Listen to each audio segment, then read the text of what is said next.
Hello and welcome to Hollywood unfolded. इस video में हम बात करने वाले हैं 2017 में रिलीज हुई मूवी अमेरिकन मेड के बारे में। ये एक एक्शन मूवी है और इसे डायरेक्ट किया है डग लीमैन ने। इस मूवी में लीड रोल प्ले किया है टॉम क्रूज ने एज बैरी सील और उनके साथ है सैरा राइट एज लूसी सील। इस मूवी की IMDb रेटिंग 7.1 थी और इस मूवी को 85% गूगल यूजर्स ने पसंद किया था। ये मूवी एक ट्रू स्टोरी से इंस्पायर्ड है बैरी सील की, जो एक ड्रग स्मगलर बन जाता है world famous drug Lord Pablo Escobar के लिए 1980s में। पाब्लो एस्कोबार को आप सब जानते ही हो और उसकी स्टोरी भी। ये उसी कहानी से जुड़ी एक सच्ची कहानी है जो हमें किसी और सीरीज या मूवी में देखने नहीं मिली। खास बात तो ये है कि CIA बैरी को इन्फॉर्मर बनाती है, पर बैरी CIA की नाक के नीचे से अमेरिका में ड्रग स्मगल करके लाता है और लास्ट में बैरी के लिए कोर्ट क्या डिसीजन लेती है ये जान के आप शॉक हो जाओगे। बहुत ही इंटरेस्टिंग स्टोरी है, तो वीडियो को एंड तक देखें। आई होप आप सभी को पसंद आए।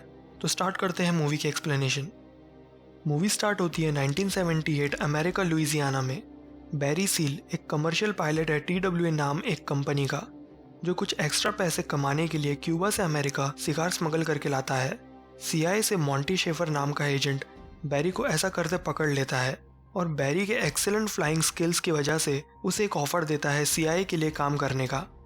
अब बैरी के पास कोई ऑप्शन नहीं है, उसे काम के लिए हाँ बोलना ही पड़ता है। शेफर बैरी को एक प्राइवेट प्लेन देता है और उसे सेंट्रल अमेरिका में डिक्टेटर कंट्री में फ्लाई करके फोटो एविडेंस लेके आना है। बैरी TWA की जॉब छोड़ देता है, पर उसकी वाइफ लूसी को नहीं बताता। लूसी को अभी भी लगता है बैरी TWA के लिए काम कर रहा है। बैरी फोटोज लेने का काम आगे 2 साल तक बहुत अच्छे से करता है और ये बात से खुश होकर 1980s में शेफर बैरी को CIA के लिए कोरियर का काम करने के लिए कहता है, जिसमें उसे पनामा के जनरल से पैसों के बदले सीक्रेट इन्फॉर्मेशन लाके CIA को देना है। ऐसा करते समय बैरी कोलंबिया में रुकते रहता है प्लेन में फ्यूल भरने के लिए, और ऐसे ही एक दिन वहाँ पे पाब्लो के आदमी उसे उठा लेते हैं और पाब्लो के पास लेके जाते हैं। पाब्लो बैरी को ऑफर देता है कि बैरी को कोकेन लेके जाना है और मायामी में डिलीवर करना है और हर 1 किलो कोकेन के बदले उसे $2000 मिलने वाले हैं। बैरी मान जाता है और डिलीवरी स्टार्ट कर देता है, पर बिना मायामी में लैंड किए वो लो लेवल पे फ्लाई करके हवा में ही पैकेज को फेंक देता है, जिससे खतरा कम हो जाता है। पर DEA ड्रग इन्फोर्समेंट एडमिनिस्ट्रेशन, जो एक सेपरेट पुलिस डिपार्टमेंट है, उनको बैरी पे शक हो जाता है और वो उसके घर रेड करने वाले होते हैं। ये इन्फॉर्मेशन बैरी को शेफर देता है और बैरी को रातों रात मीना नाम एक छोटे से सिटी में शिफ्ट करवा देता है अरकानसास स्टेट में। लूसी भी बैरी के काम को एक्सेप्ट कर लेती है क्योंकि पैसा बहुत आ रहा था। शेफर ऑब्वियसली ये सब हेल्प बैरी की इसलिए किया क्योंकि वो बैरी से और ज़्यादा मुश्किल काम करवाना चाहता था, जो है मीना से गन्स लेके निकारागुआ कंट्री के रेबल्स को देना, ताकि वो उनकी गवर्नमेंट के खिलाफ काम कर सके, जिससे अमेरिका को फ़ायदा हो। और ये काम अमेरिकन गवर्नमेंट ऑफिशियली तो नहीं कर सकती थी, इसलिए उन्हें बैरी की बहुत ज़रूरत थी। गवर्नमेंट मीना में बहुत बड़ा लैंड बैरी के नाम करवा देती है, जिसमें एक एयरपोर्ट भी है ताकि वो आसानी से काम कर सके। एक दिन बैरी गन्स लेके निकारागुआ जाता है और वहाँ पाब्लो के आदमी आ जाते हैं। बैरी उन्हें सिचुएशन चेंज हो गई है बताता है, तब वो लोग एक डील करते हैं कि बैरी गन्स लेके पाब्लो के पास ड्रॉप करे और वहाँ से ड्रग्स लेके निकारागुआ में ड्रॉप करे, फिर वहाँ से रेबल्स फिशिंग बोट के जरिए बचते हुए ड्रग्स को माया में ड्रॉप करे। यहाँ हमें पता चलता है कि रेबल्स को गवर्नमेंट से कोई प्रॉब्लम नहीं थी, उनकी असल प्रॉब्लम पैसा है, जो गवर्नमेंट के खिलाफ गन्स चला के नहीं बल्कि पाब्लो के लिए ड्रग्स सप्लाई करके मिल रहा था। तो बैरी इस डील के लिए मान जाता है और काम स्टार्ट कर देता है, और अब बैरी के पास बहुत ज़्यादा पैसा आने लग जाता है और ज़्यादा कमाने के लिए बैरी उसके जैसे और भी स्मगलर पायलट्स को अपनी टीम में शामिल कर लेता है और अब वो लोग और ज़्यादा पैसा कमाने लग जाते हैं। इतना कि अब उनकी प्रॉब्लम पैसा रखे कहाँ ये बन जाती है, हर जगह पैसा ही पैसा होता है। बैरी इसे कवर करने के लिए कुछ बिजनेस भी स्टार्ट करता है। रेबल्स की उनके कंट्री में कुछ भी प्रोग्रेस ना देखते हुए शेफर बैरी को रेबल्स को स्मगल करके मीना लाने के लिए कहता है ट्रेनिंग के लिए। पर जैसे हमें पता है रेबल्स को गन्स में नहीं पैसों में ज़्यादा इंटरेस्ट है, तो रेबल्स इस मौके को अमेरिका में घुसने की गोल्डन अपॉर्चुनिटी समझ के अमेरिका आते हैं और मौका देख कैंप से भाग के सिटी चले जाते हैं वहाँ अपनी ज़िंदगी बनाने। सब ठीक चल रहा होता है, तब वहाँ लूसी का भाई जेबी आ जाता है जेल से छूट के जॉब के चक्कर में, और बैरी के छुपाए पैसों में से चोरी स्टार्ट कर देता है और फिर अरेस्ट हो जाता है जब लोकल शेरिफ उसे पैसों से भरे बैग के साथ पकड़ लेता है।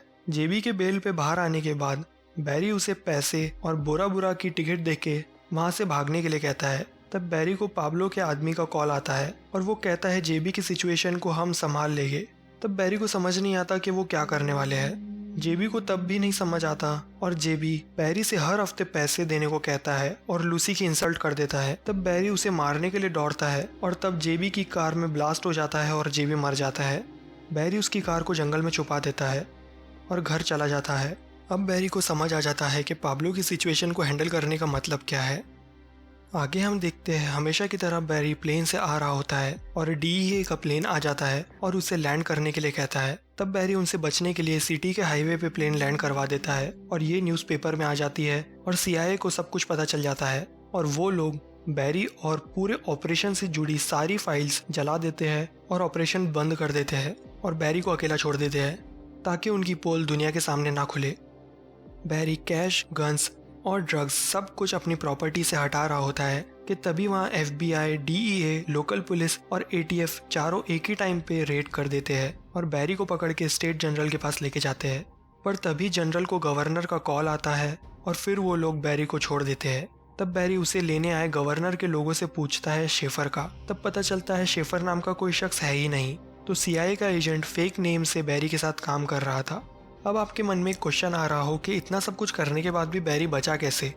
तो जब बैरी को पकड़ के लाया जाता है वो एक फ़ोन कॉल करता है और सीधा व्हाइट हाउस से डील कर लेता है कि उसके पास पाब्लो के खिलाफ बहुत सारी इन्फॉर्मेशन है जिसके ज़रिए से वो उसे पकड़ सकते हैं। और उस टाइम ड्रग्स इलेक्शन का बहुत बड़ा मुद्दा था, इसीलिए बैरी को बचा के सीधा व्हाइट हाउस लेके जाया जाता है।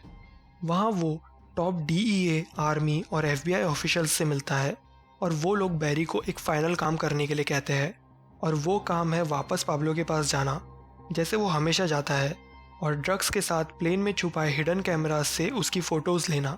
या तो बैरी को ये काम करना है या तो पूरी लाइफ जेल में बिताना है।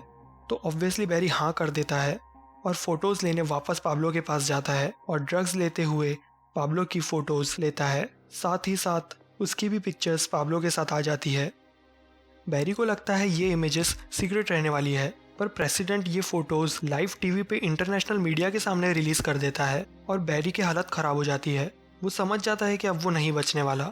ये न्यूज़ पाब्लो तक पहुंचती है और इस बात से वो बहुत ज़्यादा चिढ़ जाता है। बैरी अपनी फैमिली के साथ कुछ पल बिताता है क्योंकि उसे पता है कि उसके घर बहुत जल्द रेड पड़ने वाली है। वो लूसी से वापस लुइजियाना शिफ्ट होने के लिए कहता है बच्चों के साथ और कहता है कि रेड के टाइम जितना हो सके ज़्यादा से ज़्यादा ज्वेलरीज पहन लेना, क्योंकि पहनी हुई कोई भी चीज़ वो लोग जब्त नहीं कर सकते और बाद में उन्हें बेच के अपनी ज़िंदगी को अच्छे से बिताना। आगे हम देखते हैं पुलिस की रेड होती है और वो लोग सब कुछ लेके चले जाते हैं। लूसी और बच्चे वापस लुइजियाना शिफ्ट हो जाते हैं और बैरी को कोर्ट में पेश किया जाता है और बैरी यहाँ उसकी सज़ा सुन के शॉक हो जाता है क्योंकि बैरी को सिर्फ 1000 घंटों की कम्युनिटी सर्विस की सज़ा होती है जिसमें उसे अगले 120 दिन तक हर दिन कुछ घंटे बूढ़े लोगों की सेवा करनी है। ये सुन के वो बहुत खुश हो जाता है। बैरी यूएस गवर्नमेंट से तो बच गया, पर पाब्लो का उसे अभी भी डर है। उसे लगता है उसकी कार कभी भी ब्लास्ट हो सकती है जैसे जेबी की हुई थी, तो वो हर बार कार में बैठने से पहले डरता है। अगर वो ये 120 दिन किसी तरह बच गया तो वो कहीं भी भाग सकता है, छुप सकता है, तो उसे ये 120 दिन किसी तरह बचे रहना है। वो अलग अलग मोटेल्स में रुकता है, पर कम्युनिटी सर्विस के लिए उसे हमेशा सेम प्लेस पे जाना होता है, तो वो उसकी पूरी कहानी टेप पे रिकॉर्ड करके रखता है ताकि लोगों को सब कुछ पता चल सके। और एक दिन जब वो कम्युनिटी सर्विस से निकल के कार में बैठता है तब वहाँ कुछ लोग आते हैं और बैरी को शूट कर देते हैं और FBI के लोग वहाँ आके उसके कार में मौजूद सारे टेप्स और रिकॉर्ड्स अपने पास रख लेते हैं और मूवी ख़त्म हो जाती है।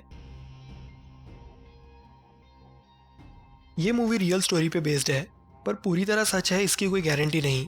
बैरी के बारे में गवर्नमेंट ने एक्सेप्ट किया था कि उन्होंने उसे पाब्लो के पास भेजा था सबूत लाने के लिए, पर गन सप्लाई के बारे में उन्होंने कुछ नहीं कहा जो पहले चल रहा था। ये बात पे डाउट इसलिए होता है क्योंकि जैसे हमने इस मूवी में देखा कि बैरी गन्स रेबल्स को नहीं पाब्लो को सप्लाई कर रहा था और रियल में पाब्लो के लोगों के पास से बहुत सारी अमेरिकन गन्स बरामद हुई थी और ये बात गवर्नमेंट ने ईरान के स्मगलर्स पे डाल दी थी कि उन्होंने ये सब किया, हमसे गन्स ली ईरान ने और वहाँ के स्मगलर्स ने चुरा के पाब्लो को सप्लाई किया। अगर आपको मेरा काम थोड़ा सा भी पसंद आया हो और आप मुझे सपोर्ट करना चाहते हो तो प्लीज़ इस वीडियो को लाइक करें और कमेंट्स में बताएं कि आपको ये मूवी कैसी लगी। And please subscribe to this channel, it's totally free.